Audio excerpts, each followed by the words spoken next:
حضرت عیسیٰ علیہ السلام کے نانا کا نام حضرت عمران تھا۔ حضرت عمران کے ہاں اولاد نہیں تھی، ان کی زوجہ حضرت حنا سلام اللہ علیہا، پیغمبروں کا خاندان ہے، پیغمبروں کی صحبت ہے، تو وہ بھی صبر شکر کر کے اللہ کی رضا پہ راضی تھی۔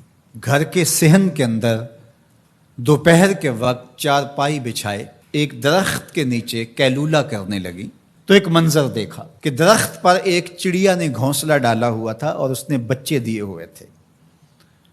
وہ کہیں سے اڑ کے جا کے دانہ اٹھا کے لاتی اور بچہ چونچ کھولتا اور ماں اس کی چونچ میں دانہ ڈال دی۔ چڑیا کے بچے کے ساتھ چڑیا کی محبت کو دیکھا تو حضرت حنا کا دل چوٹ کھا گیا اور بارگاہ عزدی میں عرض کی، مالک تو نے جانوروں کو بھی بچے دیے ہیں اور وہ ان سے پیار کر رہے ہیں، تیرے دربار میں کیا کمی ہے اگر تو مجھے اولاد عطا کر دے۔ دل چوٹ کھا گیا، دل کی اتھاہ گہرائیوں سے دعا نکلی، عرش تک جا پہنچی۔ اللہ نے حضرت حنا کو کرم نوازیوں سے مولا مال کر دیا۔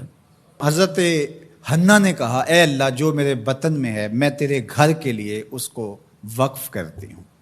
جب ولادت کے لمحے آئے تو حضرت حنا زوجہ عمران نے بیٹی کو جنم دیا تو پریشان ہو گئیں کہ مالک یہ تو بیٹی ہے، میں نے تو اس کو مسجد اقصیٰ کے لیے وقف کیا ہے اور وہاں سارے مرد ہیں، ایک لڑکی جب جوان ہوگی تو اس کو وہاں کیسے چھوڑ سکوں گی، منت میری کیسے پوری ہوگی۔ بہت پریشان ہوئی منت کی تکمیل کا سوچ کے کہ مالک یہ تو بیٹی ہے۔ آواز آئی، پریشان ہونے کی ضرورت نہیں حنا، جو تو نے بیٹی جنم دی ہے ایسے تو بیٹے بھی نہیں ہوتے۔ اس بیٹی کا نام کیا رکھا گیا؟ مریم سلام اللہ علیہا۔ بیٹی جوان ہو گئی تو منت یاد آئی کہ اب اس کو بیت المقدس میں ہم نے وقف کرنا ہے۔ پریشانی ہوئی کہ اب 300 حجرے ہیں جن میں مرد ہی مرد ہیں، ایک تنہا عورت کیسے وہاں رہے گی؟ تو یہ سوچا کہ کوئی بوڑھا بزرگ ہو جس کی کفالت میں ان کو دیا جائے تو وہ ان کی دیکھ بھال کرے، ضروریات کو پورا کرے۔ تو بہت سارے لوگ اس سعادت کے لیے تیار ہو گئے۔ پھر قرعہ ڈالا گیا، قرعہ فال نکلا حضرت زکریا علیہ السلام کے نام۔ اللہ کے جلیل القدر پیغمبر اور رشتے میں خالو بھی لگتے تھے، کہا یہ سعادت میرے ذمہ رہی، اور چونکہ ان کے ہاں بھی اولاد نہیں تھی انہیں کہا ٹھیک ہے ہم اسے بیٹی بنا کے اس کا خیال رکھیں گے۔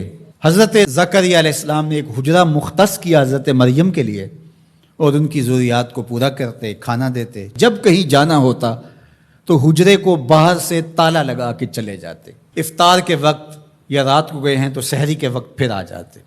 ایک دن حضرت زکریا علیہ السلام تالا لگا کے کہیں گئے کام، واپس آتے ہوئے دیر ہو گئی اور افطار کے لمحے گزر گئے، بہت پریشان ہوئے تو خیر سامان لے کے تیزی سے پہنچے اور آ کے دروازہ کھولا، وجد عندہا رزقا، تو دیکھا بے موسم پھل پڑے ہوئے ہیں۔ حیرت تو یہ تھی کہ پھل ہیں، دروازہ مقفل ہے، باہر سے کوئی اندر نہیں جا سکتا، اندر سے کوئی باہر نہیں آ سکتا، پھل کیسے آئے؟ پہلی حیرت تو یہ، پھر پھل بھی بے موسم۔ قال یا مریم ان لک ھذا، اے مریم یہ کہاں سے آئے؟ قالت ھو من عند اللہ، کہا یہ میرے اللہ کی طرف سے آئے، یہ مجھے میرے رب نے دیے ہیں۔ ان اللہ یرزق من یشاء بغیر حساب، وہ جس کو چاہتا ہے بغیر حساب کے عطا کرتا ہے، اس کے لیے کوئی مشکل نہیں ہے۔ جو ماں کے پیٹ میں بچے کو رزق دیتا ہے، انڈے میں چوزے کو رزق دیتا ہے، وہ حجرہ مریم میں مریم کو رزق نہیں دے سکتا؟ اب حضرت زکریا علیہ السلام کا ذکر آپ نے سنا کہ ان کے ہاں اولاد نہیں تھی اور عمر کتنی ہو گئی تھی؟ 120 سال، اور آپ کی زوجہ کی عمر 100 سال ہوگی، تو اب تو امید بھی ختم ہو گئی اولاد کی۔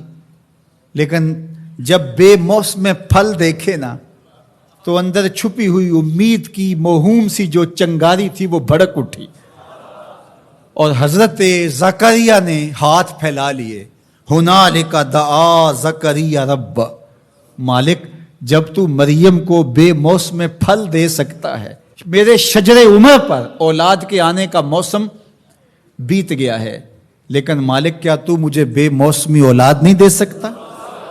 حضرت زکریا وہیں کھڑے ہو کے دعا مانگنے لگے. معلوم ہوا جہاں رحمتیں اترتی دکھائی دیں وہاں دعا مانگی جاتی.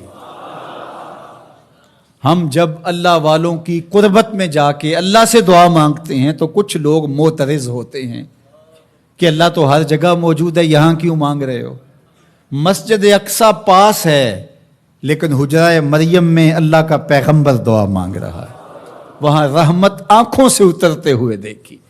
ان رحمت اللہ قریب من المحسنین، اللہ قرآن میں فرماتا ہے میری رحمت محسنین نیکوکاروں کے نیڑے ہوتی ہے. اس لیے ہم اللہ والوں کے قریب جا کے اللہ سے مانگتے ہیں. مالک تیری رحمتیں یہاں برس رہی. ہنالک دعا زکریا ربہ، وہیں کھڑے ہو کے دعا مانگنا شروع کر دی، اللہ مجھے ستھری اولاد عطا کر دے. پھر کیا ہوا کہ کہا گیا یہاں دعا کیوں مانگ رہے ہو، میرے گھر میں آؤ. کہا گیا نبی ہو کے ولیہ کے حجرے میں دعا مانگ رہے ہو، تمہیں کچھ نہیں دیا جائے گا؟ نہیں. سنو قرآن سنو. فنادتہ الملائکہ، فرشتے آ کے پکار کرنے لگے. کب؟ وَهُوَ قَائِمٌ يُصَلِّي فِي الْمِحْرَابِ، وہ حجرے میں کھڑے ابھی دعائیں مانگ ہی رہے تھے. فرشتوں نے آ کے ندا دی. کیا؟ ان اللہ یبشرک بیحییٰ، اے زکریا تمہیں مبارک ہو، ہم تمہیں یحییٰ عطا فرمائیں گے. اولاد مانگی ہے تو یحییٰ ملے گا، لیکن اکیلی اولاد نہیں مانگی، ذریۃً طیبہ، ستھری اولاد مانگی ہے، پاک اولاد مانگی ہے. تو مصدقاً بکلمۃ من اللہ وسیداً وحصوراً ونبیاً من الصالحین، جو بیٹا دینے والے ہیں وہ کلمت اللہ کی تصدیق کرنے والا ہوگا، سردار ہوگا، عورتوں سے الگ رہنے والا ہوگا اور پیغمبر ہوگا.